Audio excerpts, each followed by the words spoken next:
RCF. Nous sommes en compagnie d'Eric Van Krijnest. Bonjour Eric. Bonjour Enzo. Alors, l'abbé Eric Van Krijnest est connu pour toutes sortes de choses, mais là aussi, pour être celui qui dialogue, qui communique, qui met ensemble des communautés qui parlent toutes sortes d'autres langues, ou que le français ou le néerlandais.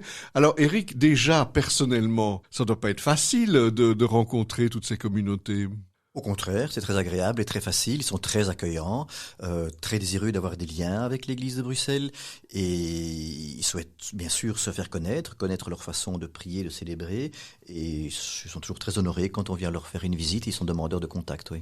Alors, on les connaît peu, bien qu'on sache qu'ils existent quand on voit des plans de la vie catholique à Bruxelles. Il y a quelques événements dans l'année où on les met un peu en avant. Je voudrais aborder avec vous cette question de l'exposition internationale de crèches qui a lieu à la cathédrale des Saint-Michel et Gudule chaque année, où on met des crèches du monde entier, parfois même des scènes de plusieurs mètres carrés, il faut le dire, c'est parfois des choses assez importantes. Pourquoi cet intérêt de montrer qu'on peut célébrer Noël dans le monde entier d'un tas de manières différentes ? Mais comme vous le disiez, c'est une façon de rendre visible toutes ces communautés à Bruxelles. La cathédrale est un lieu très visité, beaucoup de gens de tous horizons y viennent, chrétiens ou non chrétiens, soit qui viennent prier, soit qui viennent pour visiter. Et le fait de voir ces crèches montre vraiment l'universalité de l'Église qui est à Bruxelles, qui est universelle elle-même à l'image de l'Église du monde entier. Et donc je crois qu'il est bon de donner une place visible à toutes ces communautés avec des crèches propres de la tradition de leur pays. Et c'est très beau, on se rend compte qu'il y a une même foi, mais une multiplicité de façons d'exprimer cette foi. Oui, parce qu'ils sont à la fois du monde entier, mais de Bruxelles. Ah oui, ils sont de Bruxelles, ce sont des communautés qui célèbrent et qui vivent à Bruxelles. Bien sûr, on n'apporte pas une crèche de l'autre bout du monde pour le plaisir de l'apporter. C'est des gens d'ici, de ces communautés qui produisent ces crèches. Est-ce qu'on réunit assez souvent ces communautés pendant l'année ? À part cette belle cérémonie de ces crèches, est-ce qu'elles se connaissent entre elles, ces communautés ? Oui, moi-même, en fait, chaque année, j'organise une excursion avec eux. La semaine passée, j'étais à Malines, visiter Malines avec eux. Et puis, 1 ou 2 fois par an, au vicariat, les responsables, oui, quand je dis une réunion avec les communautés, c'est les responsables de ces communautés. Et au vicariat, j'organise aussi 2 fois par an une rencontre sur différents thèmes. Mais pas trop souvent, parce que l'accent est mis, en fait, sur le lien à créer entre ces communautés et leur unité pastorale de doyenné locale. Le but n'est pas de créer un lien entre un Vietnamien et un Brésilien, c'est sympathique, mais le but c'est qu'ils aient surtout des liens avec le responsable d'UP local et de leur doyen localement. Mais alors vous citez 2 exemples, je dirais assez faciles, les Vietnamiens et les Brésiliens, mais parfois entre ces communautés d'origines étrangères, il y a parfois, disons, des tensions, il y a des pays en guerre, il y a des pays voisins, entre guillemets, qui ne s'entendent pas toujours. Vous arrivez à leur faire comprendre qu'ils doivent être de Bruxelles et donc qu'ils doivent faire la paix ? Alors, d'une part, on a toujours voulu éviter dans le vicariat de Bruxelles d'avoir des communautés nationales. Le critère du rassemblement, ce n'est pas la nationalité, c'est la langue. Alors, souvent, la manière de célébrer. Oui, souvent ça correspond, bien sûr. Un Polonais habite la Pologne, mais un hispanophone, il peut venir du Guatemala ou du Mexique ou du Chili. La communauté germanophone, c'est les Autrichiens, les Suisses, les Allemands. Les anglophones, encore plus vastes. Donc, le critère d'existence et de reconnaissance par l'évêque de ces communautés, ce n'est pas le pays, la nationalité, pour éviter justement les tensions politiques, mais c'est la langue. Et la manière de célébrer alors ? Et la manière de célébrer, parce que d'une part, même les catholiques de rite latin, qu'ils vivent au Mexique ou au Vietnam, célèbrent différemment, mais on a aussi des communautés de rites différents, de rites orientaux. On a 6 ou 7 communautés de rites orientales à Bruxelles, qui ont chacun leur rite propre.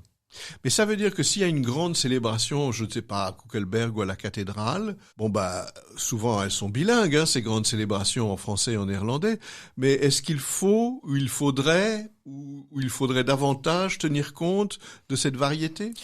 Bien sûr. D'abord, les célébrations à la cathédrale sont en rite latin, mais si un prêtre oriental vient, il met ses vêtements liturgiques orientaux, mais il célèbre avec les catholiques de rite latin. Mais de toute façon, il est catholique aussi. Par contre, au niveau des chants, au niveau de l'animation liturgique, on pourrait peut-être faire un peu plus, effectivement, donner un peu de coloration, plus de visibilité que simplement une lecture en anglais ou une attention en italien, quoi. Parce que d'un autre côté, les touristes qui viennent justement à la cathédrale, ils viennent vraiment du monde entier alors. Ah, les touristes, ça c'est autre chose. chose, oui, eux bien sûr, il y a les touristes du monde entier, et donc pour eux, voir ces crèches est un beau témoignage. Ils viendront peut-être pas à la messe chrismale, ça c'est autre chose, mais en tout cas, ils verront ces diversités à Noël. Ouais.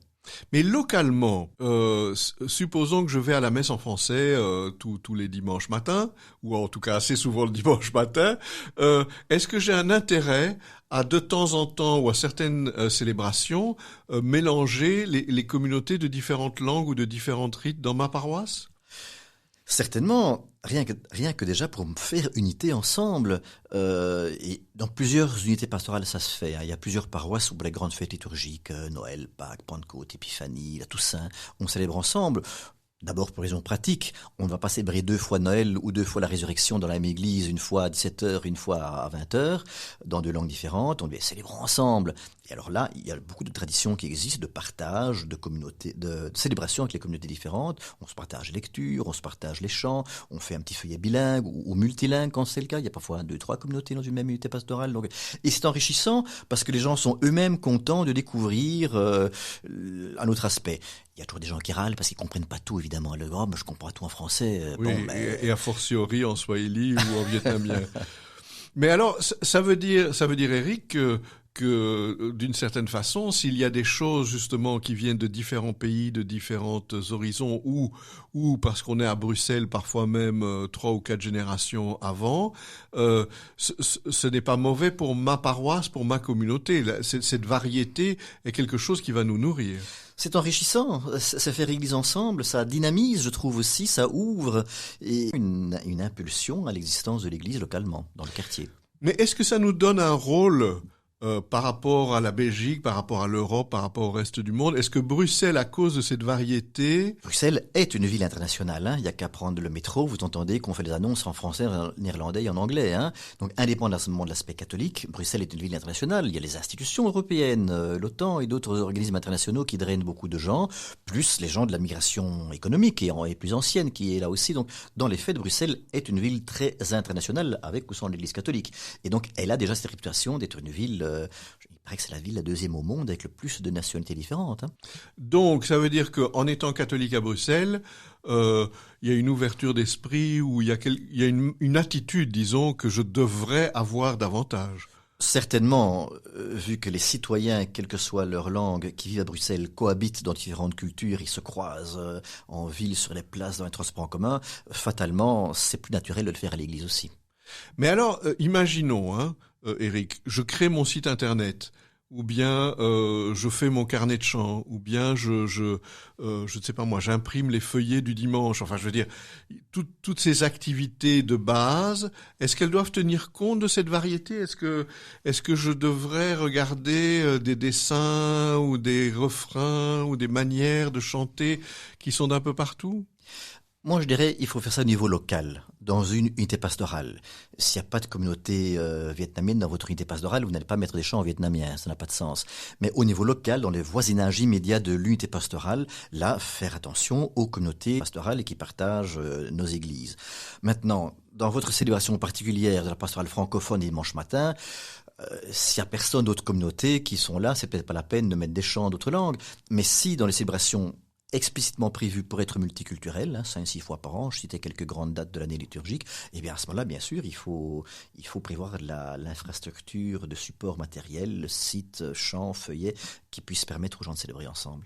Donc ça veut dire qu'en fait, ce caractère multiculturel, je dirais, liturgique, de la ville de Bruxelles et du vicariat de Bruxelles, c'est pas simplement pour la cathédrale et quelques événements à la cathédrale, mais ça peut être aussi très local. Ah bien sûr, et c'est même surtout et avant tout d'abord local. Tant mieux que ça se reflète à la cathédrale pour les grandes célébrations diocésaines ou vicariales, mais c'est avant tout dans les unités pastorales et les paroisses locales que cela se vivre, évidemment. Et du coup, il faut sensibiliser les pasteurs francophones aussi à cette dimension, qui n'ont pas toujours le réflexe de dire, tiens, je dois penser aussi à mon voisin qui parle une autre langue. Mais justement, quand on parle de Dieu, quand on parle de Jésus, quand on parle de l'Église, on peut en parler quand même très différemment si on en parle en français. Bon, déjà, par rapport à d'autres francophones qu'on ne nommera pas, on peut déjà avoir des différences, mais on doit alors faire attention. Évidemment, il faut, comme tout prêtre qui fait une homélie, il faut savoir à qui on s'adresse et qui est le public devant soi.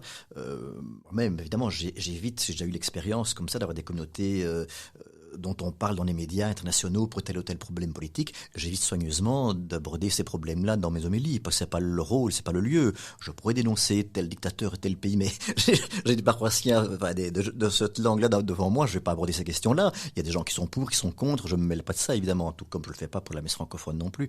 Donc il faut toujours faire attention aux gens à qui on a en face de soi, c'est sûr. Alors, dans la catéchèse, surtout quand on parle avec des enfants, d'une certaine manière, ils sont déjà plongés dans cette diversité.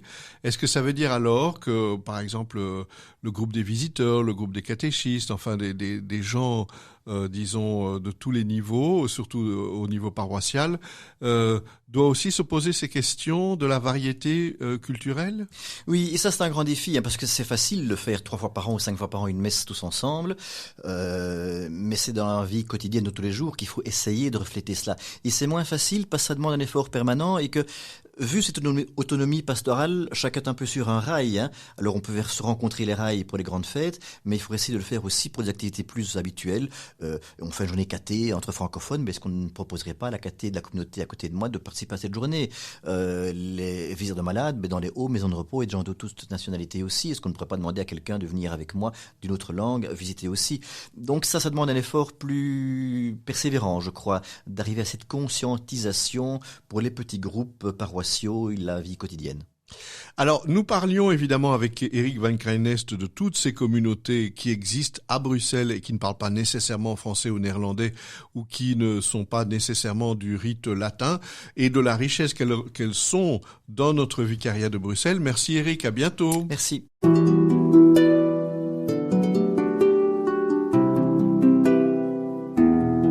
Au fil de la vie, Enzo Bordonaro.